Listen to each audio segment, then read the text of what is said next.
Thailand যাওয়ার সময় রাজধানীর হযরত শাহজালাল আন্তর্জাতিক বিমানবন্দর থেকে আটক করা হয় চিত্রনায়িকা নুসরাত ফারিয়াকে। পরে জুলাই আন্দোলনে হত্যা চেষ্টার একটি মামলায় তাকে কারাগারে পাঠায় আদালত।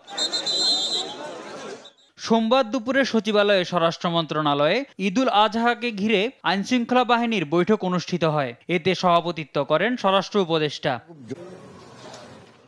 বৈঠক শেষে সাংবাদিকদের সঙ্গে কথা বলেন স্বরাষ্ট্র উপদেষ্টা। জানান, ঈদুল আজহায় কোরবানির পশু রাস্তায় নামানো যাবে না। বলেন, ঈদের আগে শ্রমিকদের বেতন বোনাস পরিশোধ করতে হবে। আপনারা জানেন যে গরুর হাটগুলিতে অনেক সময় একটু শৃঙ্খলাটা অতভাবে থাকে না, বিশৃঙ্খলা হয়ে যায়।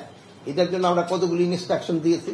1 নাম্বার ইনস্ট্রাকশন দেওয়া হয়েছে যে গাড়িগুলি যেটা আছে গরু দিয়ে নামাবে, এটা রাস্তায় নামাইতে পারবে না, তাদের ভিতরে নিয়ে যেতে হবে। মে মাসের ভিতরে বোনাসটা দিয়ে দিবে, আর বেতনটা 1 থেকে 3 তারিখের ভিতরে তারা বেতনটা পরিশোধ করবে। চলচ্চিত্র অভিনেত্রী নুসরাত ফারিয়ার গ্রেপ্তার নিয়েও কথা বলেন উপদেষ্টা। অনেকবার বলছি কেউ যেন ভোগান্তির শিকার না হয়, এই জন্য আমরা অবশ্যই ব্যবস্থা নিব। আমরা বলছি শুধু দুষ্কৃতিকারী যেন আইনের আওতায় আসে এবং শাস্তি ভোগ করে, কোনো একটা নিরীহ লোক যেন কোনো অবস্থায় শাস্তি ভোগ যেন না করে, এই ব্যবস্থা আমরা অবশ্যই নেব। ঈদের আগে ও পরে 3 দিন বাল্ক চলাচল বন্ধ থাকবে, এমনকি রাতেও বাল্ক চলাচল বন্ধ থাকবে।